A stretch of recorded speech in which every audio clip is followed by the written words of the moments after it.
Very welcome. My name is David Widén-Oridsson, and this is Hockeyfeber, and this is episode number 6, the final episode of Hockeyfeber's UK Icehockey Series. And I think this year have been absolutely fantastic. And as I said, this is the final episode. And this time I have a very great player that so far have had a fantastic career so far, playing close to 400 games in the Elite Ice Hockey League, also winning a World Cup gold with Great Britain 2018 in Budapest. And he has also played in the CHL a couple of games and have a great experience so far and have done it really, really great. And the player is Zach Sullivan from Manchester Storm. Very welcome. Thanks for having me. Yeah. How are you today? Yeah, I'm good. Like I said to you just before, I'm injured at the moment, but recovering well. So yeah, looking forward to getting back for playoffs. So full focus for what's coming up. Yeah, absolutely. We kind of talked as a team, and we're obviously very happy to make playoffs for the first time in a while for Manchester Storm, but that's just our first. That was kind of our first goal, and now we want to make the finals weekend. And once we make the finals weekend, we plan on trying to win the whole thing. I'm sure absolutely. all the teams, but yeah, that's our goal. So yeah, so that's really great. And for those that doesn't have looked so much of British ice hockey, how would you describe yourself as an ice hockey player? I think I'm one of a dying breed, to be honest. I'm a very defensive D-man. I kind of pride myself on not getting scored on, and to put it very simply, I haven't scored this year, and I really couldn't care less. So I'm all about kind of the defensive side of the game, and that first pass on the breakout, I think, is so important for D-man, and I think it's kind of, I'm always kind of put up against one of the top lines on the other teams, and I'm always kind of paired with one of our most offensive D-men. So I usually complement offensive D-men quite well because I'm quite defensive minded. So yeah.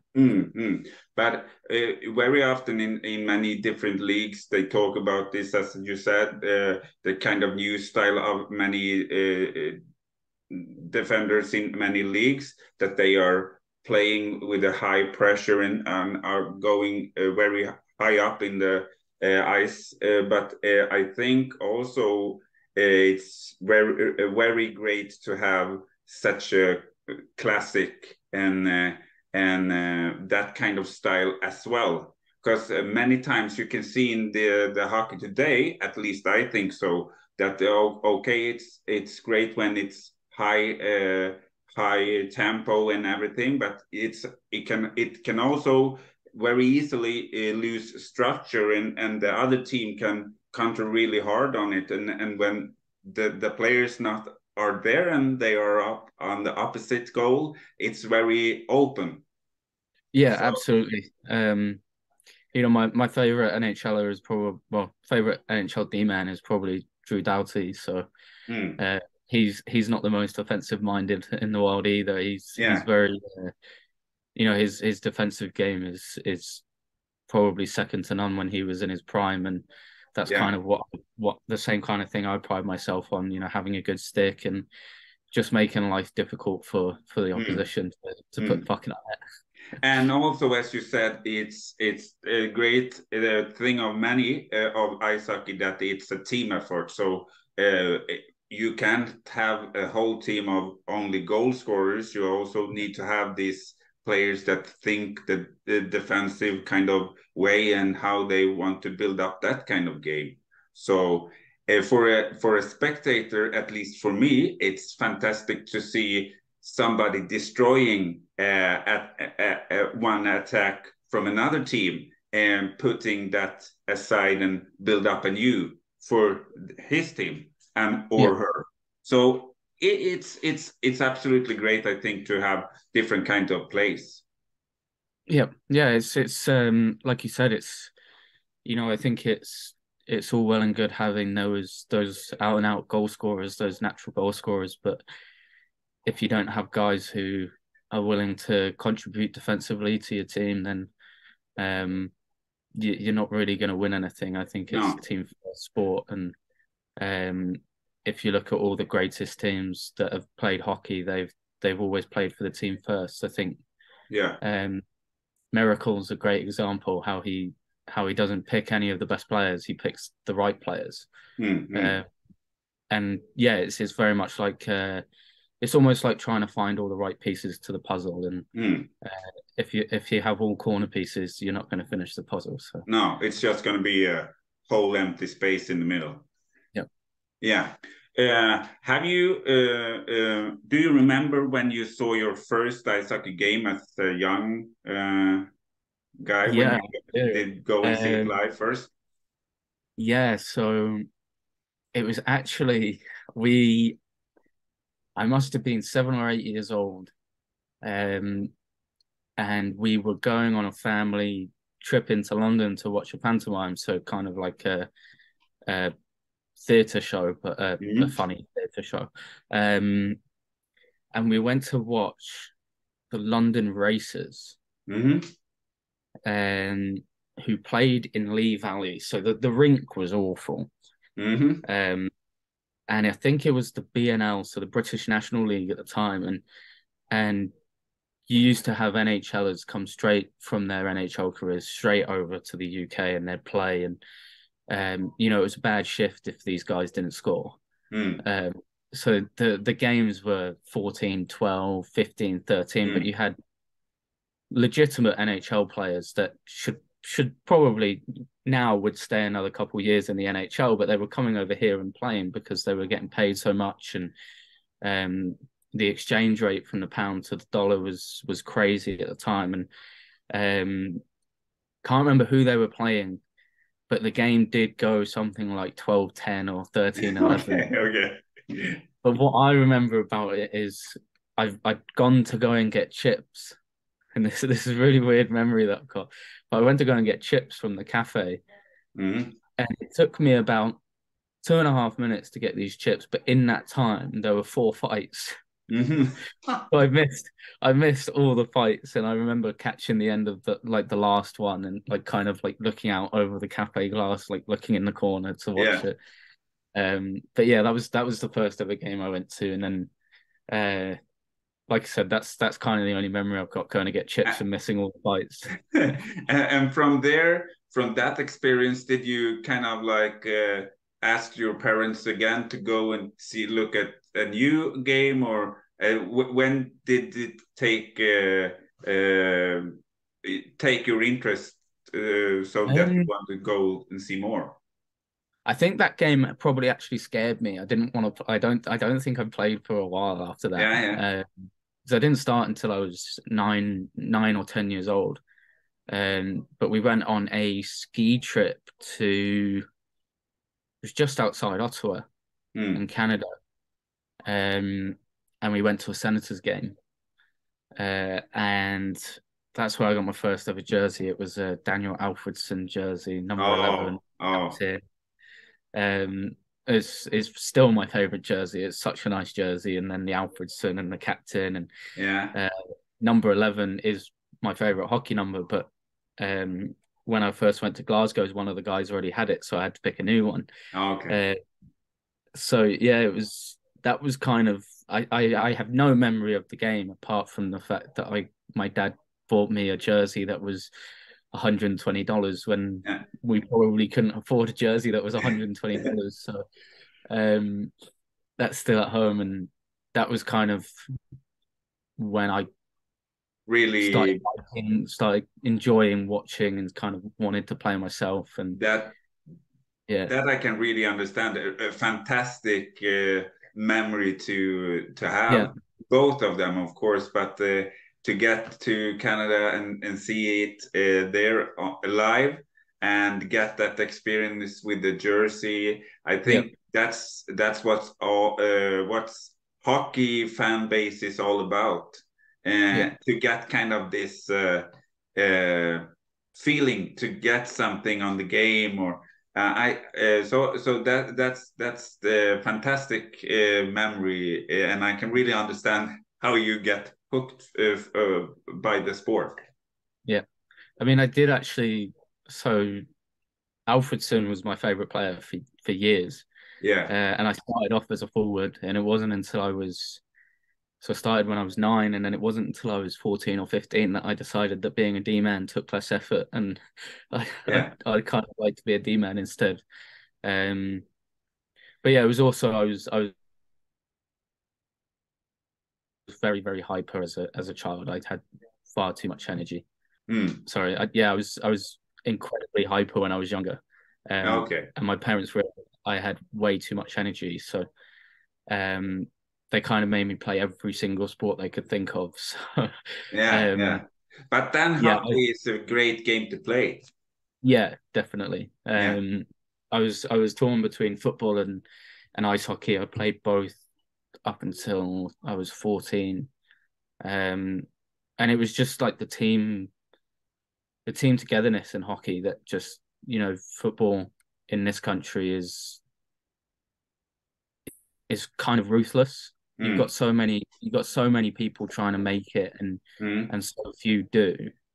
And it's kind of like, if I can do something that will make my chances better than yours, I'll do it, even if it's mean or nasty. And I just didn't really like that kind of atmosphere. And then when I went to play hockey, everyone was best friends, everyone got on, and kind of on the ice, everyone. Another kind of bonding exactly. of the teammates, and exactly, yeah. And I hear, and of all the players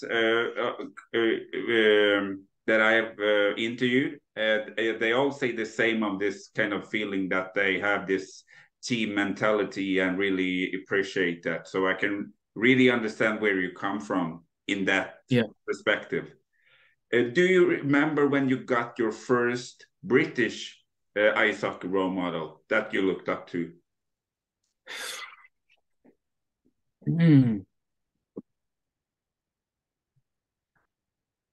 Go, maybe. I've not really see this is kind of strange. I've not really had many hockey role models. I love. I'm a Flames fan, so I loved watching Jerome McGinley play. And the Stanley Cup team that lost to Tampa Bay in 04, I think it was, with Craig Conroy and Mika Kiprusoff. Those guys I loved watching. There was a guy in Victor where I first started called Ant Lennon, who I looked up to massively. But again, I wouldn't say I kind of idolized him. I just looked up to him and liked watching him, liked how he played. And there was a guy called Jonathan Weaver who played for years for Team GB and Nottingham, and he was a brilliant player as well, and D-man, and the current Guildford coach, we call him Digger, but that's not his name. That's really bad that I've forgotten his name. But I played against him in the second league, and he was just next level. Yeah. But would you say that the British, if I say maybe not role models, but the inspiration from other British players, did it come up more when you had played yourself, that you could compare your playing game against others, or that you wanted to take some skills, if you know how I mean, if you wanted to learn how you have seen other British players played against you, so that you got it under your career? Yeah, I mean, it was kind of hard to, how normally like older players kind of take younger players under their wing and mentor them. Yeah. It was kind of tough for me to find that, because I played so differently to the majority of British D-men. Yeah. I had some great role models through my playing time, and the majority of them were actually forwards. Who there was a guy called Adam Calder. Yeah. He's passed away now. He passed away from cancer 7 or 8 years ago now. Yeah. My first year kind of pro, I was his child. He was 34. I was 17. It was father and son kind of relationship, and I learned so much from him. He was such a great guy and such a just rounded professional as well. Yeah. We used to play crossbar challenge after every practice. Okay. And he was an out and out goal scorer. He scored goals for fun. He pick a corner and he'd put it there. And it's really great to hear, because I think it's so important. Of course, you can have all this kind of outside, or as you could say from other countries inspirations, but I also think if for every country that it's so important to also get this role models or people that you look up to from your own organization, because that's how the movement continues or grow or develop. I think, because otherwise everybody always look to another place to not continue playing maybe where they actually are, because that's how a league, I think, gets better and so on. Yeah, I don't really think I had a British role model, as bad as that sounds. But in many ways, as you have described, it sounds like you have had very great persons and players around you. So maybe even if you didn't think of it yourself as they were your role models, do you have somebody around you that inspired you to get better as a player? Yeah, I think I've actually thought of someone that a guy called Joe Baird. Probably haven't heard of him, but he was my D partner in Basingstoke in the second league for 2 years. Yeah. And he was a no nonsense kind of player. He's not had a fight in his entire career, but everyone was terrified of him. Mm-hmm. He played a really tough game. He's one of those old school defenders that if you came to his net, you were going to get hurt for coming to that kind of thing. I played with him for 2 years, so over 100 games, and he never gave me a day off. No.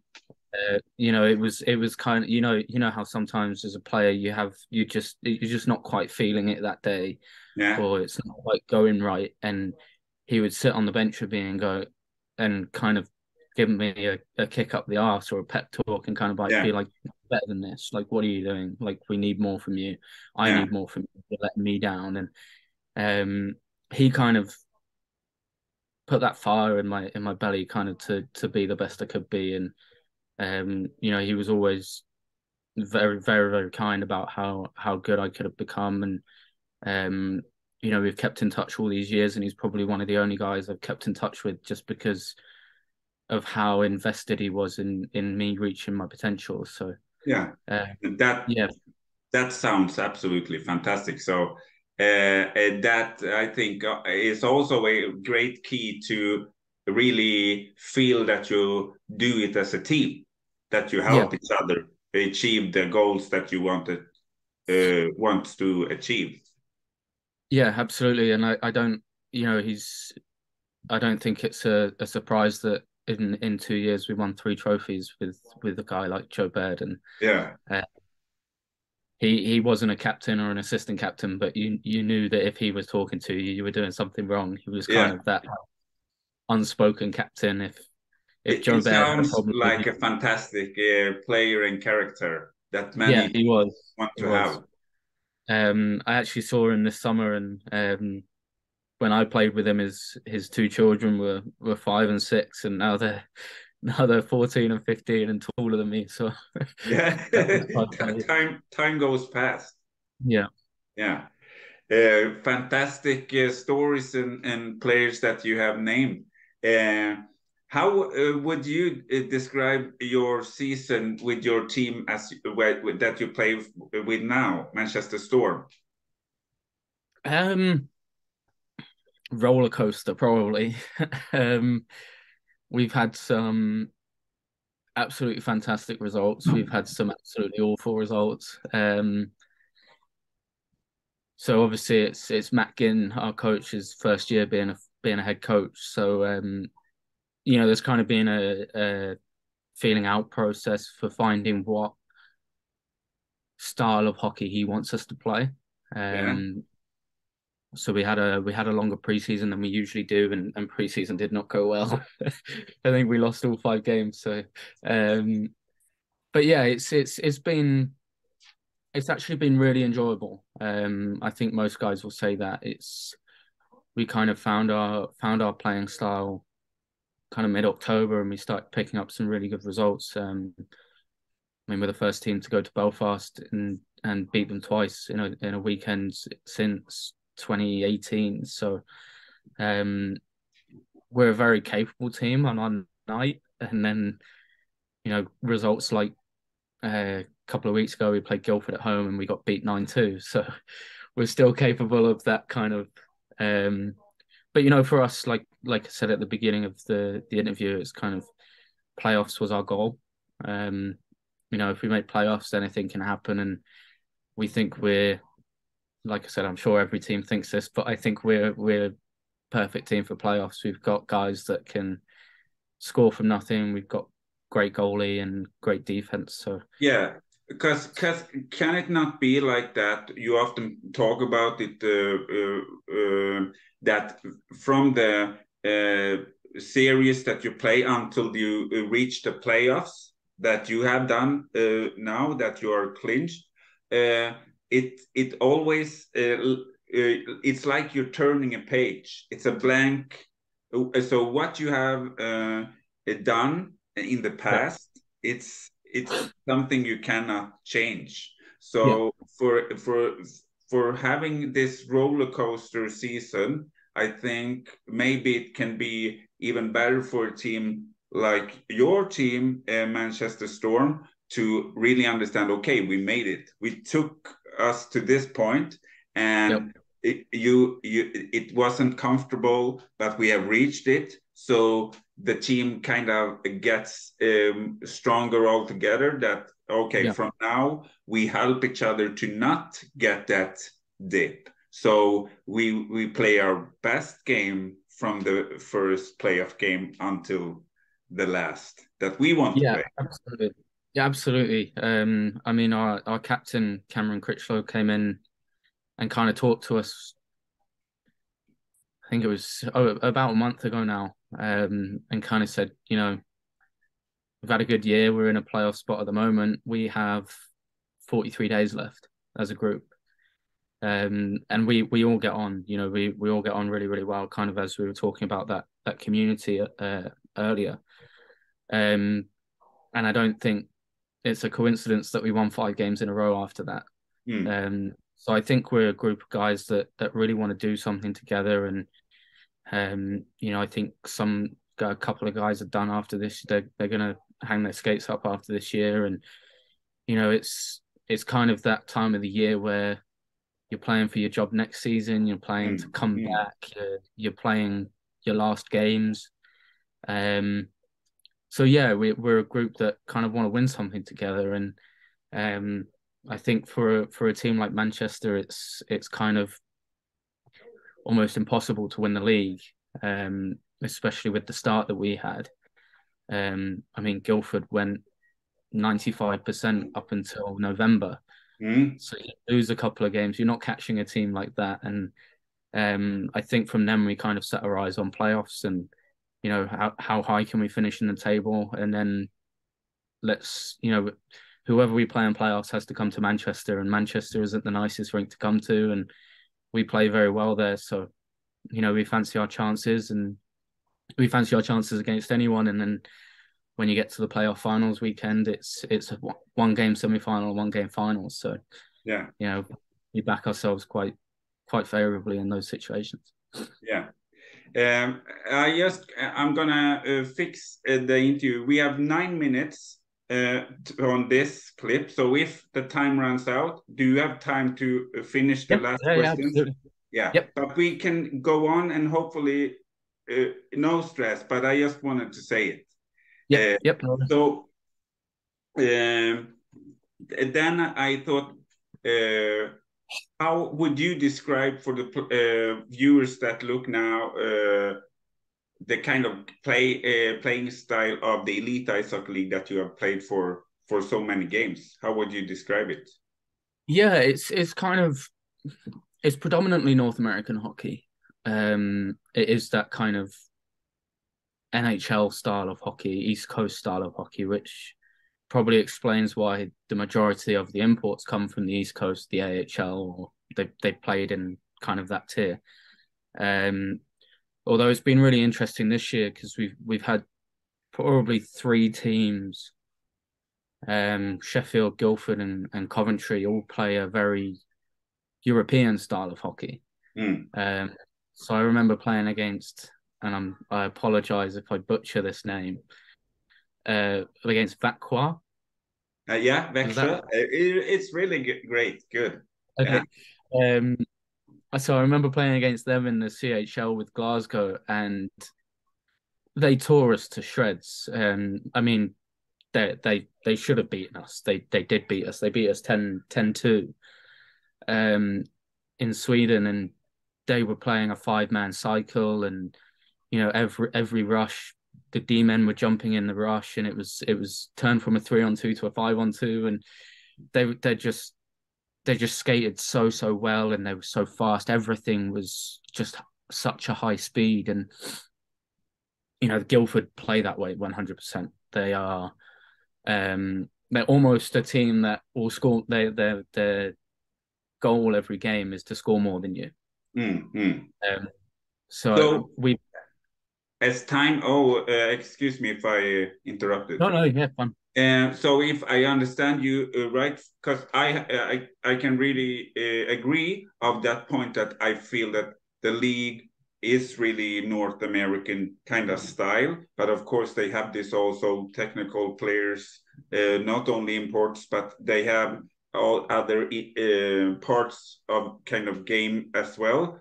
But as I have understand, you feel that some of the teams have changed their kind of way to play through the latest of seasons.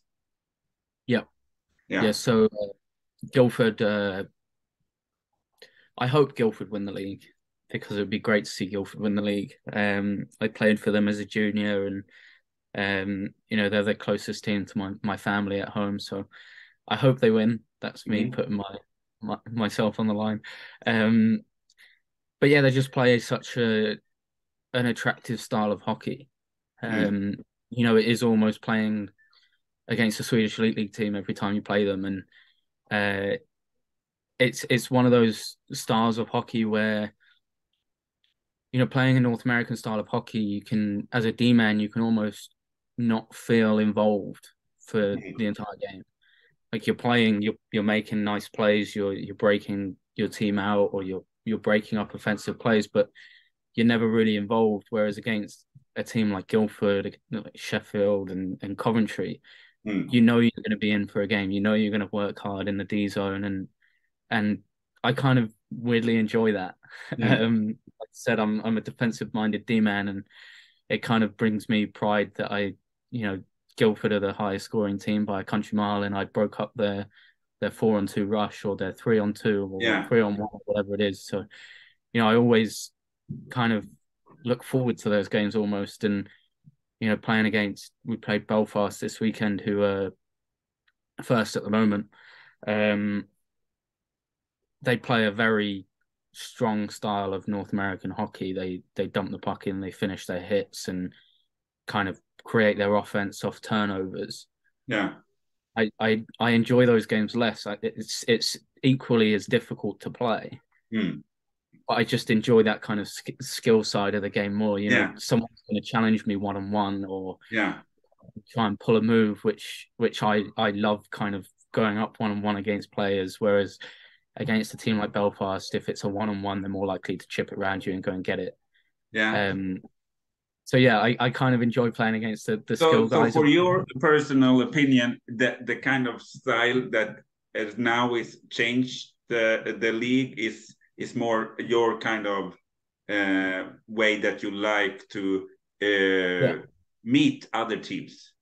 Yeah, absolutely. I think it's also a really, really interesting clash of styles as well. We play a kind of counter-attacking style of hockey in Manchester. We have a 1-3-1 in the neutral zone, and it's kind of, we're going to break down your offense and use that to build our offense. So it's kind of soak up the pressure and counter, and we do it really, really well.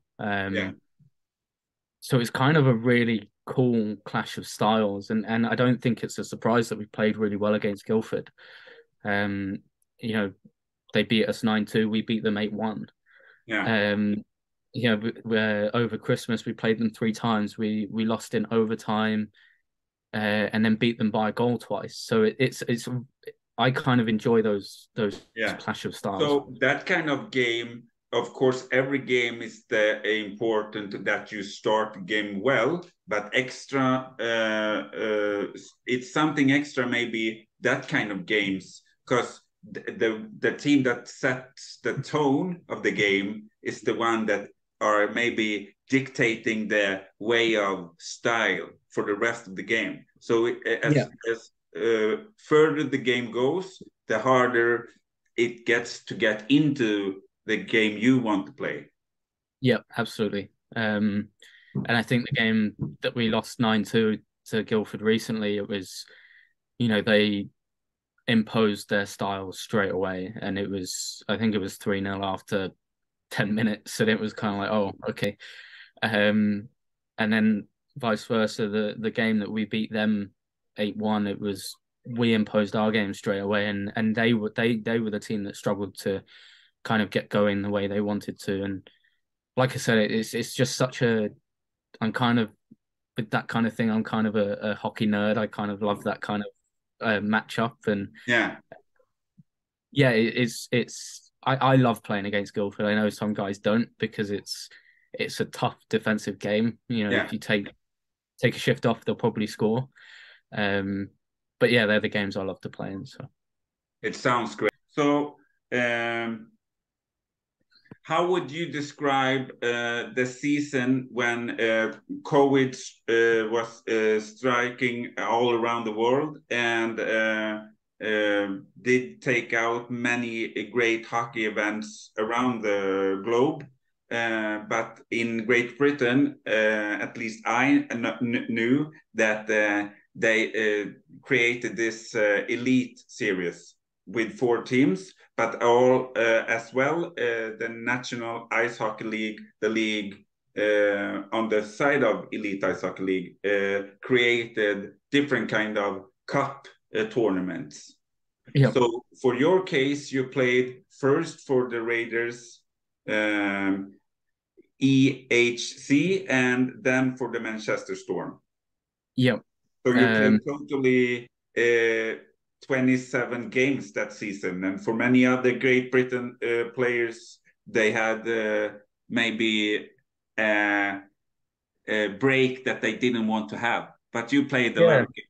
How would you describe that season for you? Tough. I mean, I don't think anyone kind of realized how much of an impact COVID would have, first of all. Our season before obviously got cut short, and we had a very similar team that we had this year, kind of a team that was perfect for playoffs, and we were really excited to kind of show what we could do, and then everything got cut short, and it was quite emotional as well because 3 or 4 guys retired from that COVID season, and you know, obviously everyone wants to retire as a winner, and that's Yeah, not quite possible. But um, the next best thing I think is to retire on your own terms. To kind of say, okay, this is time for me to retire, and um, it was really emotional to see. I played with guys that have retired at the end of the season before, but this time it was just different because it was kind of taken out of their hands. They had no choice, and yeah, um, they probably had another couple of years in them, but they couldn't afford to put their life on hold any longer. no, And no, it and was really emotional. And sorry, yeah. No, and also, as you said, for those players that feel that okay, this will be maybe my last seasons in my career, but also besides the fact that they couldn't end it the way they want, yeah, also that they want maybe to end their career with a real season, so to say, a whole yeah, season. yeah, So absolutely. and I also think that you understand how important Isaac in this case is, but also in the whole perspective, you understand how important life is. It Yeah, sounds maybe a little bit deep, but when you talk about it and you think about it, that how you said it yourself, how much it affects people. yeah, It's really get your mind thinking how appreciated you should be for at least for my sake. I think I have a great family and many great things around life. So that gives you also the time to really reflect on what you have. yeah, absolutely. I think it was kind of tough for everyone, whether they were planning on kind of leaving hockey behind or not. And I know one of the guys on our team, he had 2 young children that uh, they kind of they were getting to the age where they were about to go to school, and that was the most important thing for him. And I think he wanted to play another year, or at least finish, Mm. like you say, finish a season properly. And um, yeah, it was just so sudden. I mean, we were practicing on the Friday. We were playing Sheffield the next Mm. day, which is a massive game for us. We have a huge rivalry with Sheffield. Um, and our coach got the call halfway through practice, Mm. and he called us all in, and he said, "Yeah, season's done."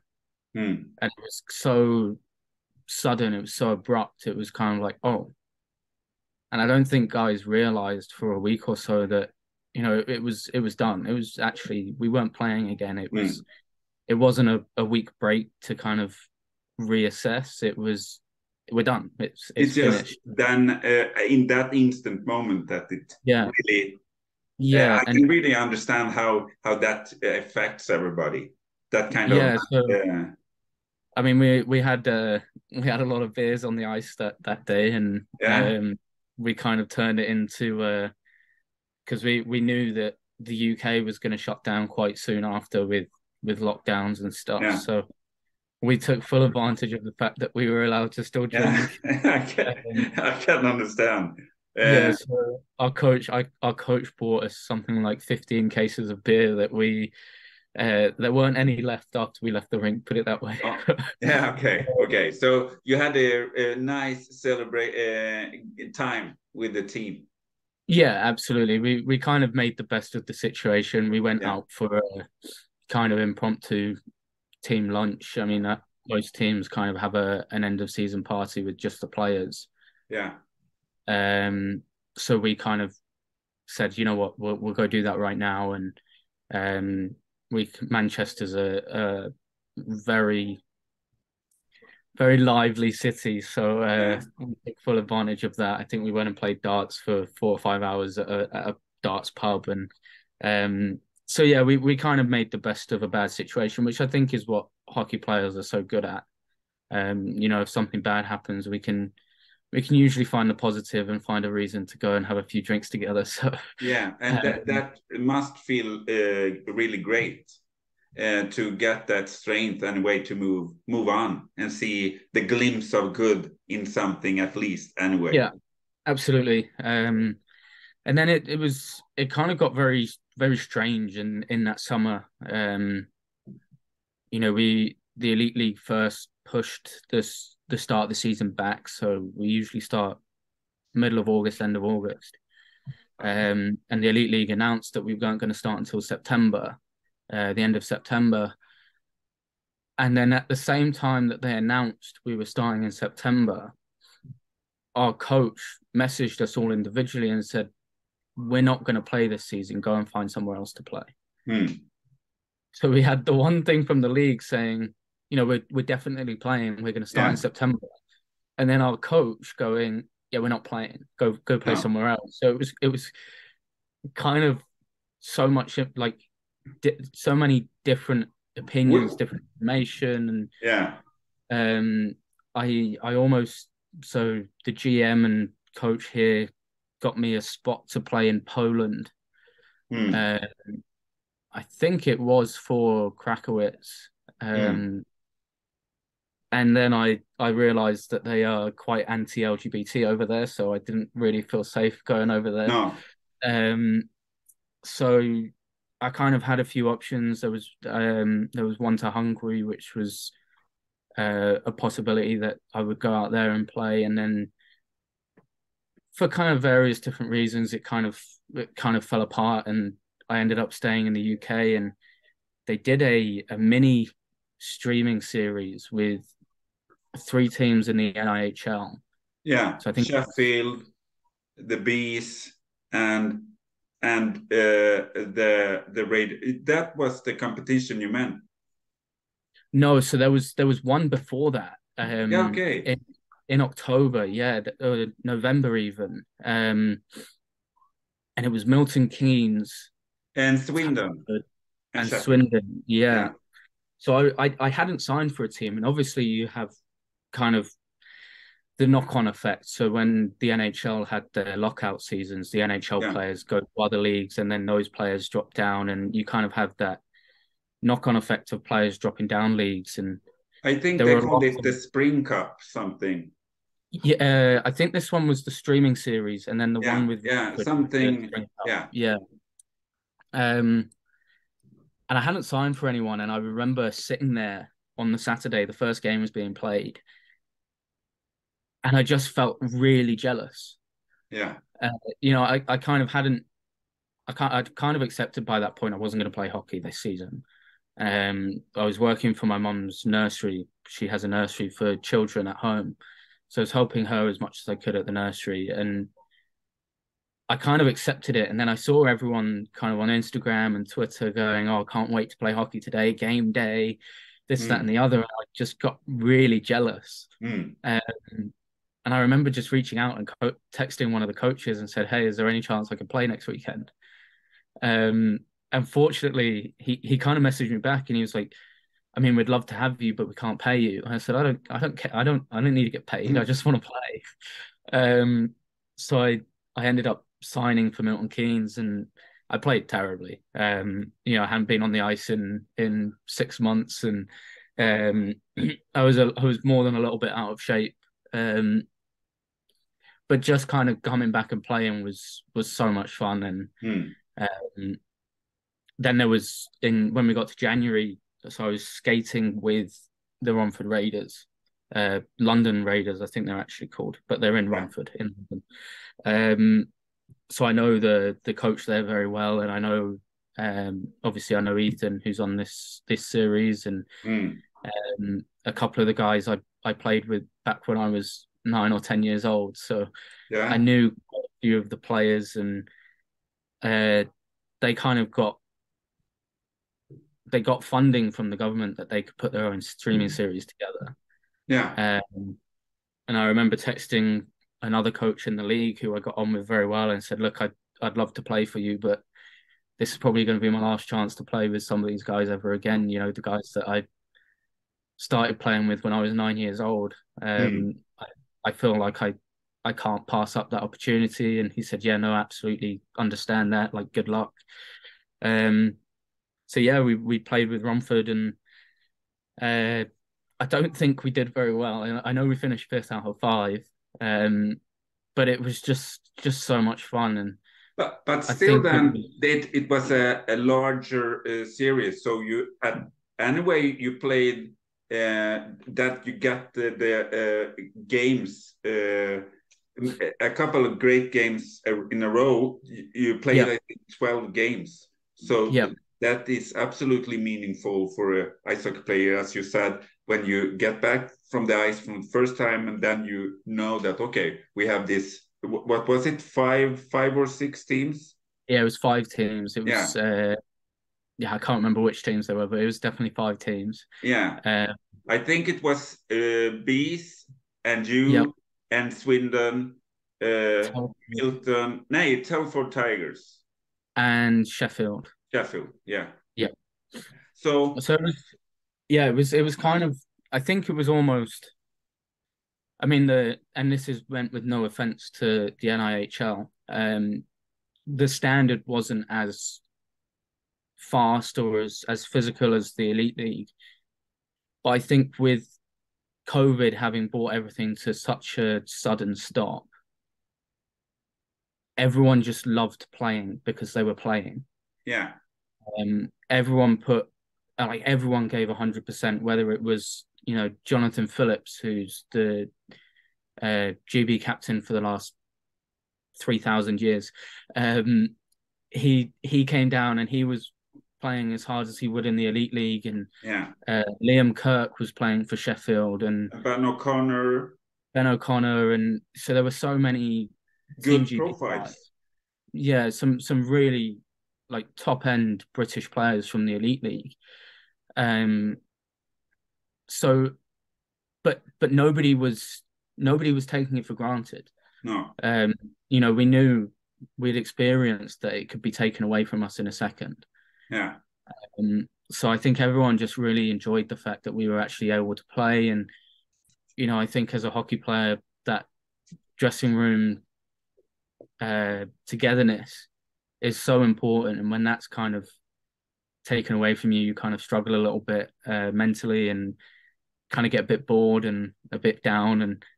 And just being able to, go on bus trips again with the guys and, laugh get and that, joke in the dressing room get that before kind of games. structure.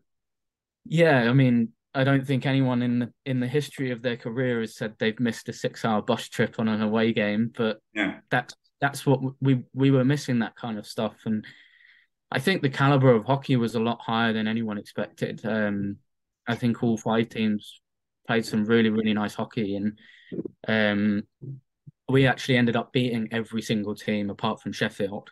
yeah. Sheffield, I don't think, lost a game. No, I think they did go through the Yeah, whole. Yeah, I mean, they did have the top 2 lines from Team GB, so it would have been a yeah. bit embarrassing if they had lost a game. But But overall, from every perspective of every team, they had really great players from every.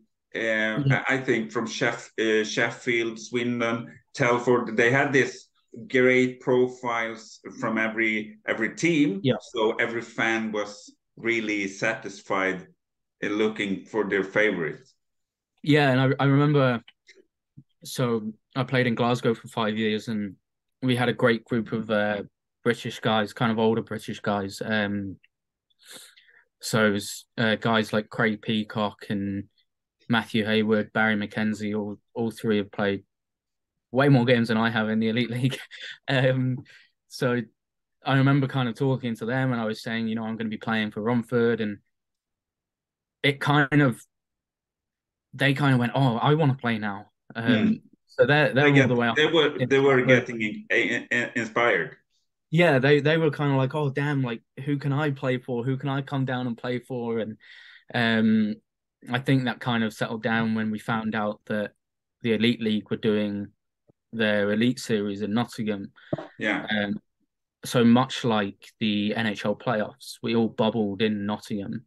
yeah. So it was a historical draft. Yes, it was. Well.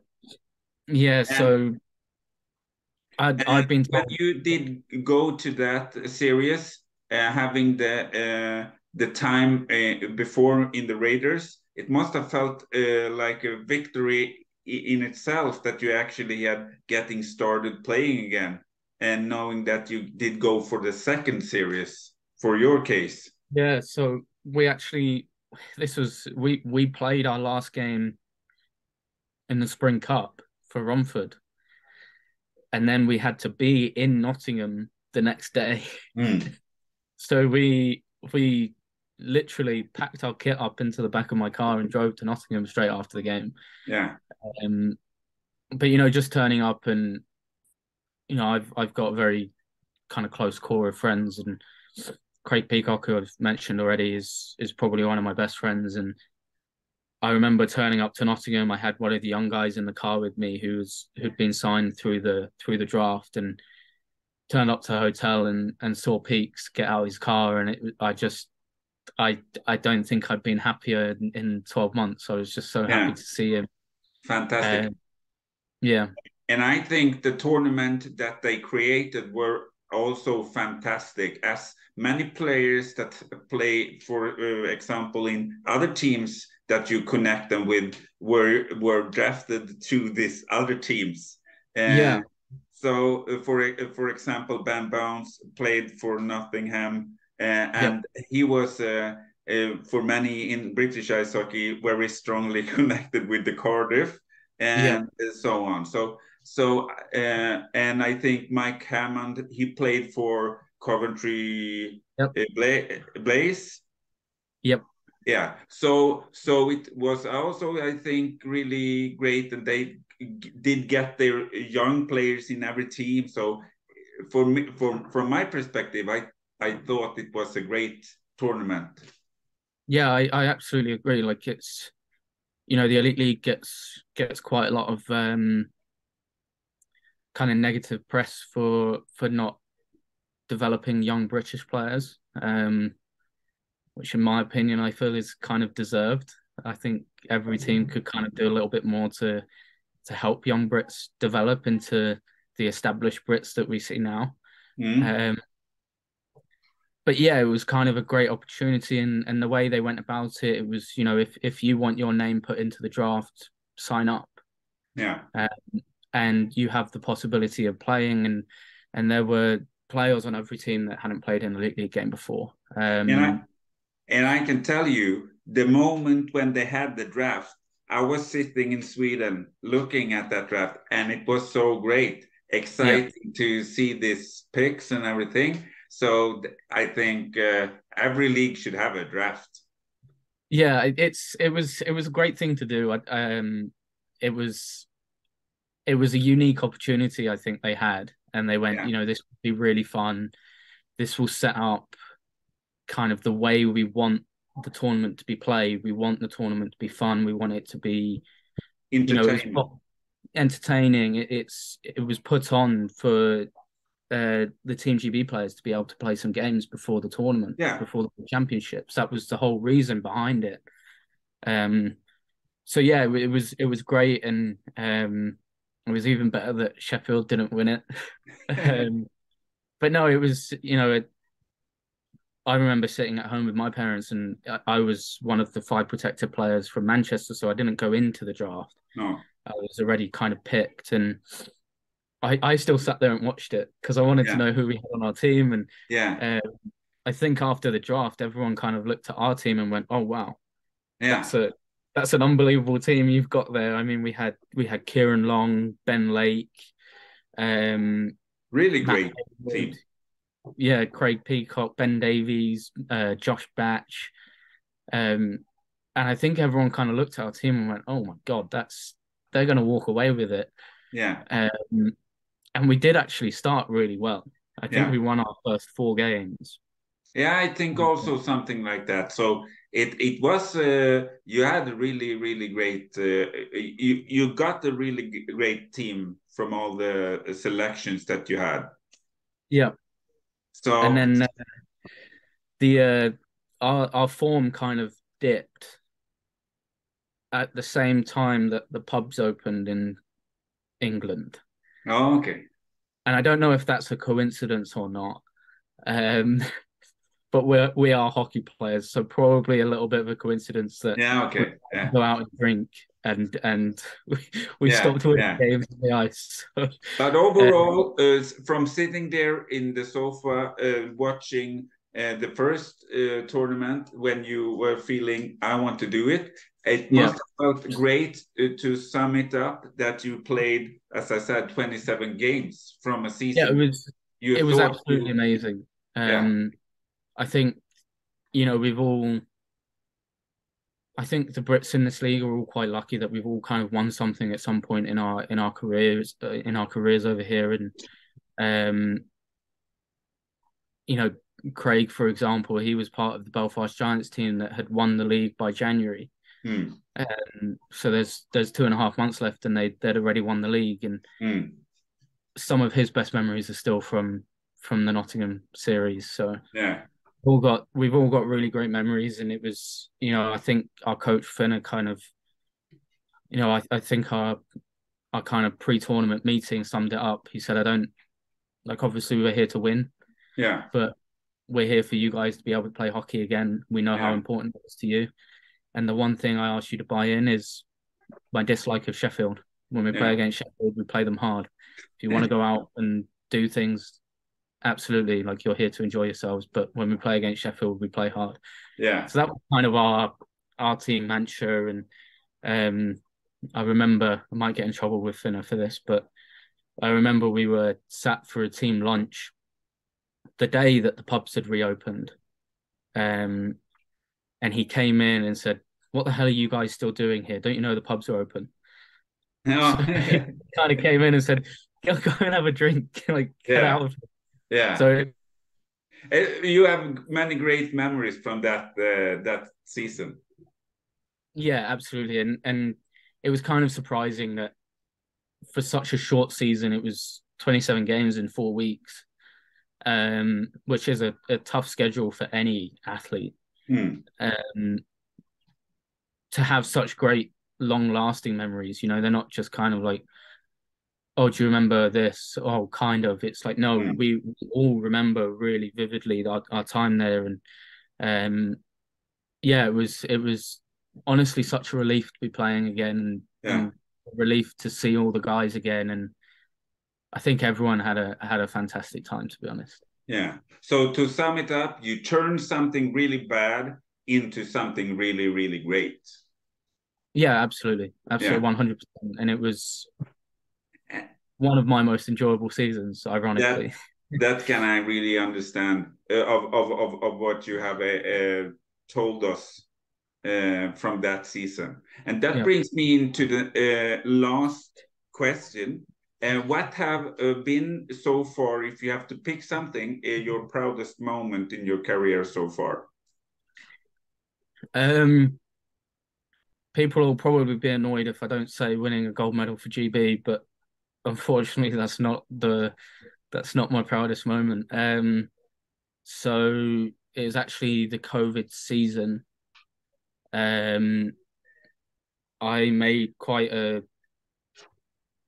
struggled with it very personally. It was quite a difficult decision for me to make, and a decision that my parents weren't fully on board with at the time. But to come out as a professional ice hockey player, to come out as bisexual, I think I'm really happy I've done it now, and kind of regret I didn't do it before. But I don't think,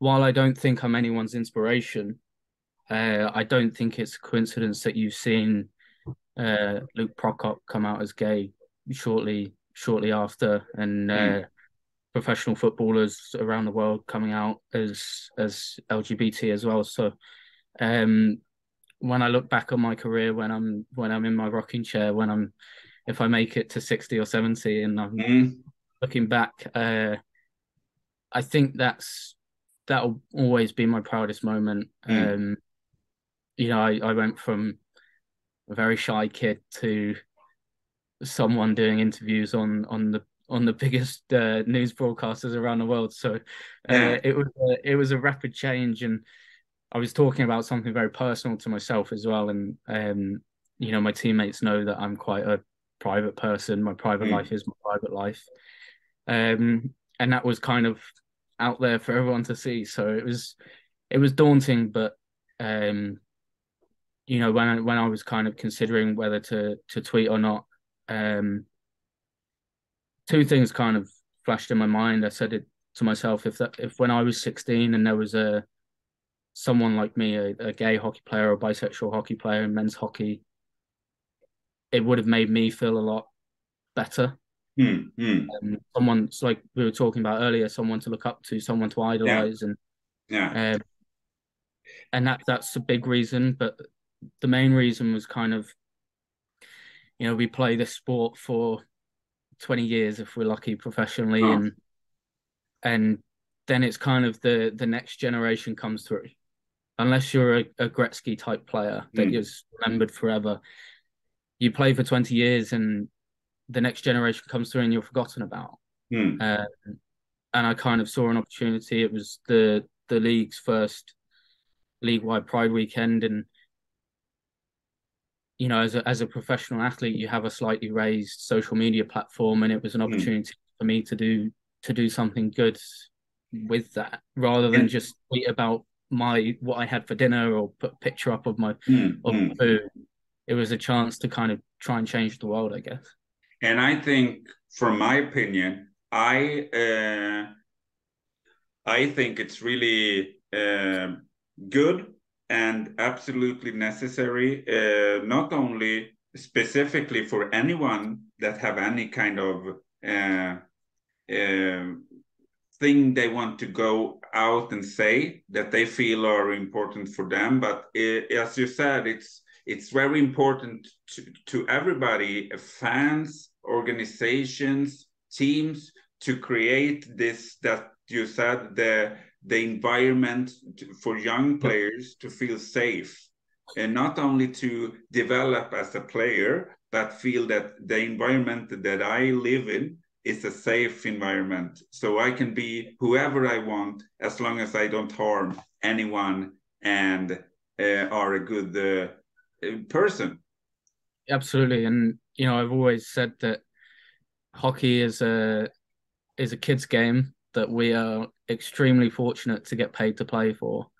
And the most important thing about entertainment is the product on the ice. The best product you can have. And in my opinion, I don't think someone's sexuality, religion, race comes into that question. It should be how good they are and how well they fit into a team. And if they're good enough to play, they should be able to play regardless of their sexuality, race, or religion. Totally agree. And I think it's a very important topic to still have, even though that it doesn't matter, as you said, what you like or in that perspective, but it's important for everybody to know that it's okay to be whoever you want to be, as long as you are a good person to yourself and to others.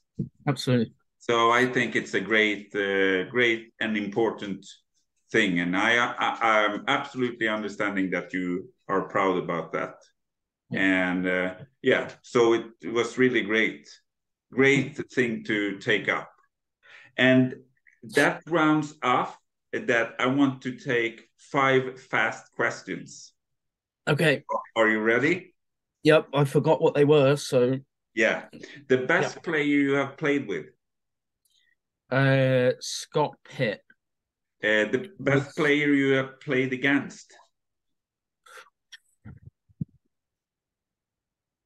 Andrew Hotham. Favorite NHL team? Calgary Flames. What do you prefer to eat before a game? I don't have a pre-game meal. I don't eat on a game day. Which one in the Manchester Storm have the best music taste? Me. Yeah, okay. Fantastic to have you as my final guest in Hockeyfeber's Ice Hockey Series. 2023. I have been so glad to have you. It have been absolutely fantastic talking to you. And I wish you all of the best for the rest of the season, for the upcoming playoffs, and that you have a short time of injury so you get back on the ice, beating your teams that you play against. Thank you. Yeah. And my name is David Widén-Noridsson, and this is Hockeyfeber. And I thank all of the new and old viewers for watching. And I wish you all of the best wherever you are. And for those of you that don't already subscribe, don't forget to push the subscribe button so you don't miss out of any other new episodes or news that I put out on social media. I wish you all a very pleasant evening and take care wherever you are. Bye-bye.